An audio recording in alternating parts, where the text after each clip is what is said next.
Quarto Sarau Salles Barbosa. Uma chamada aos ânimos, a live. A Sociedade Filopansa, entre 1847 a 1849, virou febre entre os estudantes da Faculdade de Direito de Olinda. Massu Moisés apresenta-nos um testemunho cedido por um amigo de um dos membros da sociedade. Muitos acadêmicos tinham por fim realizar os sonhos de Byron. Bernardo Guimarães, um dos sócios, narrou-me o seguinte: essa associação teve uma grande influência na poesia da nossa mocidade. Quem lê os diversos jornais sente acentos desesperados nos versos que correspondem a essa época.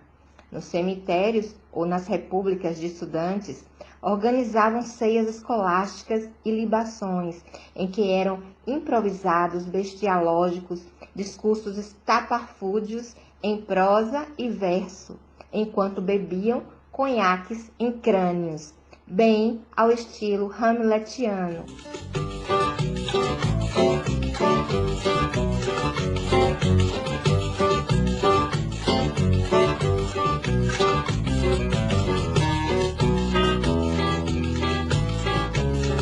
Byron, Lord Byron, grande poeta do romantismo britânico-europeu, a segunda fase chamada de ultra-romantismo. Este autor nasceu em Londres em 1788 e morreu em 1824, aos 36 anos. De origem nobre, uma nobreza decaída, ele manteve aquela educação da nobreza e o gosto pelos salões.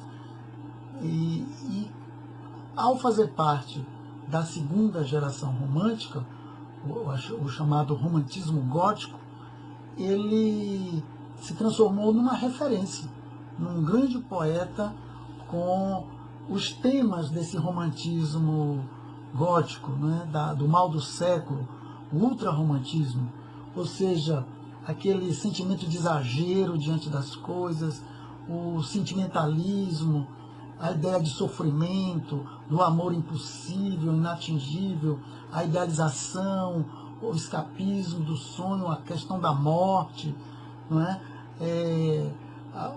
A penumbra, né? Os sofrimentos da alma.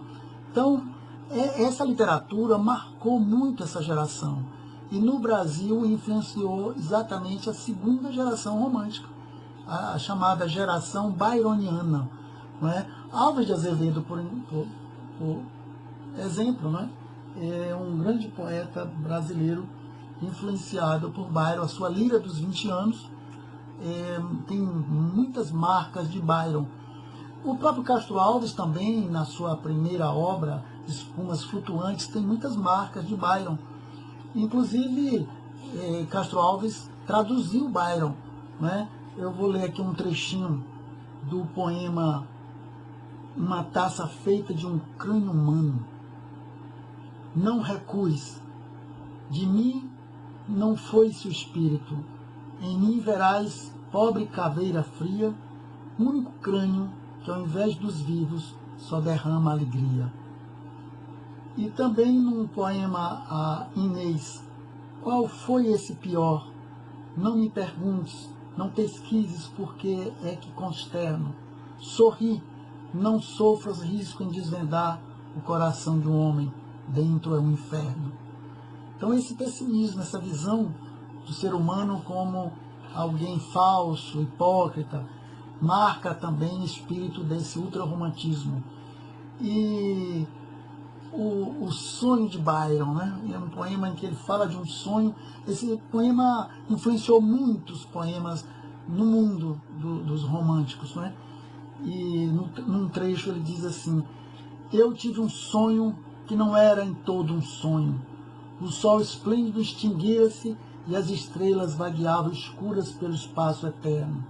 Sem raios nem roteiro, e a enregelada terra girava cega e negrejante no ar sem lua. Veio e foi-se amanhã, veio e não trouxe o dia, e os homens esqueceram as paixões no horror dessa desolação, e os corações esfriaram numa prece egoísta que implorava a luz.